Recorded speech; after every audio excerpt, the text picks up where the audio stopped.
Texas is grieving right now. The pain, the shock of what has transpired these last few days has broken the heart of our state. As of yesterday, the confirmed death toll was 82, and those numbers are continuing to go up. The children, the little girls who were lost at Camp Mystic, that's every parent's nightmare. Every mom and dad. Last week, we were picking up our daughter from camp here in Hunt. Our girls have gone to camp here for a decade. The Hill Country is an incredible part of Texas, part of the country.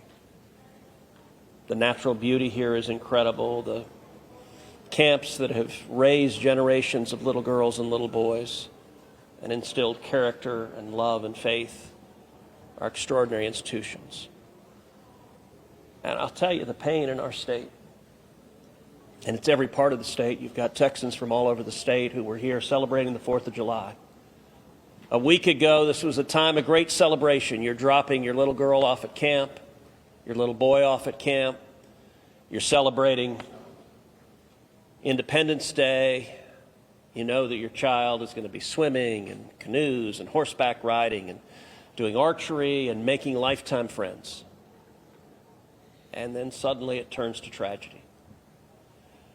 For the last several days, I've spoken to multiple parents, scared out of their mind. Do you know anything? Where is my daughter? There's still 10 girls and 1 counselor from Camp Mystic that are unaccounted for.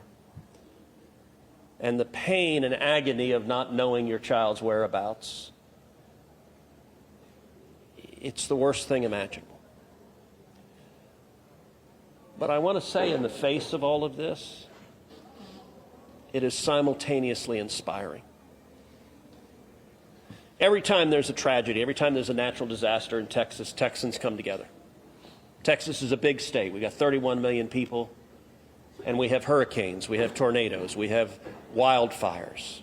Tragedies hit this state, natural disasters hit this state, and without fail, 100 out of 100 times when that happens, we see Texans coming together, helping each other, engaging in acts of heroism. There have been over 850 high water rescues since this flooding began. 850. You look at extraordinary stories of Eagle Scouts pulling campers out of harm's way. I was just hearing a story of one counselor whose head was right at the water holding up 2 mattresses with campers on those mattresses. That kind of courage, that kind of selflessness. And then there are the first responders. The local first responders. I want to thank every one of the first responders at the local level, at the city level, at the county level, at the state level, at the federal level. In the first few hours of this flood, I was on the phone with Governor Abbott. I was on the phone with Lieutenant Governor Dan Patrick. I was on the phone with Nim Kidd, the head of the Texas Department of Emergency Management. And then I called President Trump. I called President Trump. He was having dinner at the time. It was still early in what was transpiring. And I wanted him to know, I said, Mr. President, everything we're hearing right now, this appears to be bad, really bad. There may be a very significant loss of life unfolding right now in Texas. And I will tell you, the President said, Ted, anything Texas needs, the answer is yes. Whatever assets you need, whatever resources you need, yes, let us know, and we will provide everything. Within hours, we had helicopters, over a dozen helicopters in the air. National Guard, DPS, game wardens, Coast Guard, doing search and rescue, reaching down. We've all seen the videos of little girls being pulled up, hoisted out of harm's way. Incredible courage and heroism. Search and rescue is the first stage. But the process of coming together and rebuilding is going to take longer. And I will say to all the grieving families, to all of those who've gotten the worst news imaginable, that your little girl, she's gone. I will say for many of us, those are friends and neighbors who've lost children. Got multiple kids who go to school with my girls.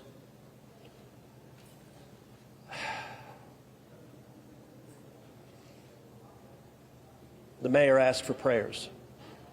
And I want to say thank you to the millions of Texans, to the millions of Americans, to the millions of people all over the world right now who are praying for Texas and praying for those parents. Going through this grief, it is going to take love, it is going to take friends and family embracing and hugging and holding them while they weep. And it's going to take the church. With every disaster, one of the things we see here in Texas is the church steps up and the church helps and the church feeds and clothes and comforts. This morning I met with a group of chaplains who've been going through the incredibly difficult process of talking to mom and dad after mom and dad who just lost the most precious person they ever knew. And those chaplains are just trying to love them and show God's love. So I want to say we will come through this. To those in the midst of grief right now, that might seem hard to fathom. But Texas will come through this.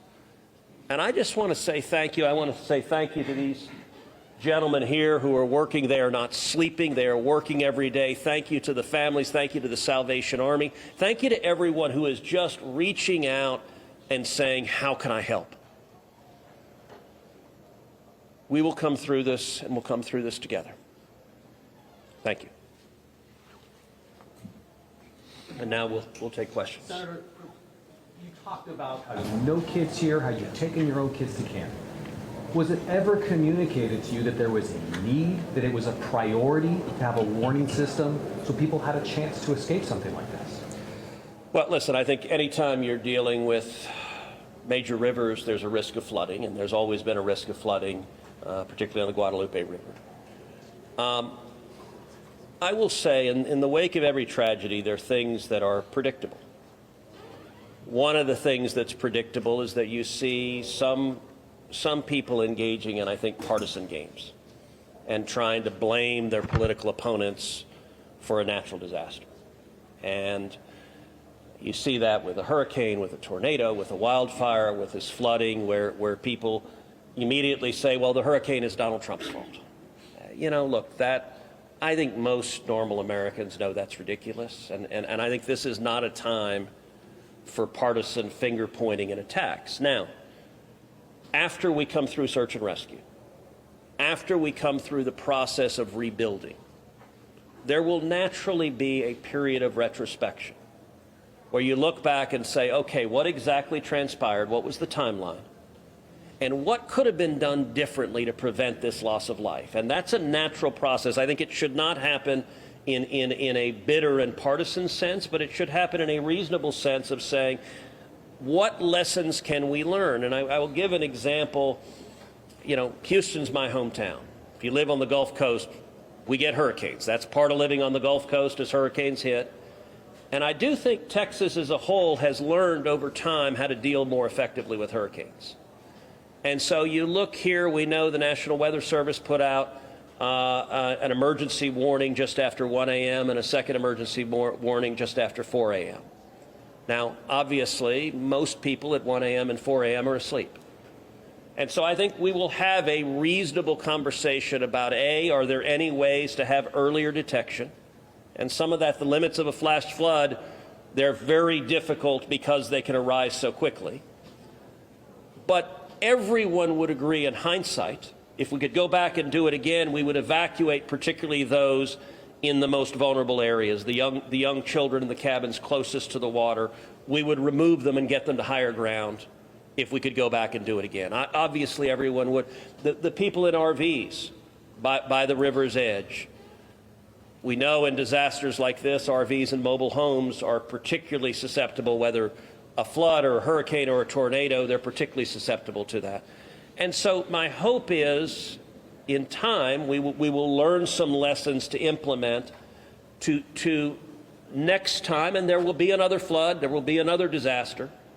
But next time there's a flood, I hope we have in place processes to remove especially the most vulnerable from harm's way. But I think that's going to be a process that will take a careful examination of what happened and how can we implement processes better in the future to prevent this same loss of life. Senator, there were claims that the National Weather Service sent that first flash flood warning that should have alerted phones at 1:14 in the morning. But we have a federal public database maintained by PBS Warn, that says the first emergency alert wirelessly here in this area to Kerr County was not until after 9 a.m. That was more than 4 hours after the severe flooding had come to this area. Did you know that? Have you seen that? And what's your response, knowing the state and cuts to NWS in recent months by this administration? So I don't know the source for what you're saying. All of the public reporting I've seen is that there were 2 alerts that went out, one just after 1 a.m., one after 4 a.m. You know, I can tell you, I talked about the partisan finger pointing. I think there have been some eager to point at the National Weather Service and say cuts there led to a lack of warning.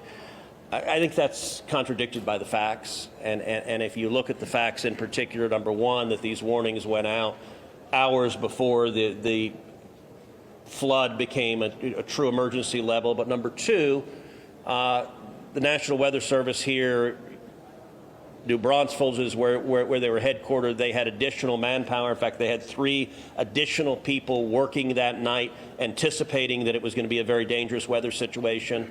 I also think it's worth noting that the National Weather Service Union, which has been very critical of the DOGE cuts, has publicly said that they don't believe that the reduction in staffing had any impact whatsoever on their ability to warn of this event. And so, look, I think it is reasonable over time to engage in a retrospective and say at every level what could have been done better, because all of us would want to prevent this horrific loss of life. But I think just immediately trying to use it for either side to attack their political opponents, I think that's cynical and not the right approach, particularly at a time when we're dealing with a crisis and we're dealing with grief. But does this make you question whether there should be cuts at the National Weather Service and FEMA? I know you've been supportive of FEMA. Look, I am very supportive of FEMA. I'm very supportive of the National Weather Service. They both perform essential roles, and I think it is critical in every federal agency, particularly when you're dealing with public safety, that we make sure that critical roles are maintained. That's a longer and broader discussion, but as I said, everything from the public evidence indicates that was not a contributing factor to what occurred here. Can we get Dalton in just to talk about that? I'm Steve Ducey. I'm Brian Kilmeade. And I'm Ainsley Earhart. And click here to subscribe to the Fox News YouTube page to catch our hottest interviews and most compelling analysis.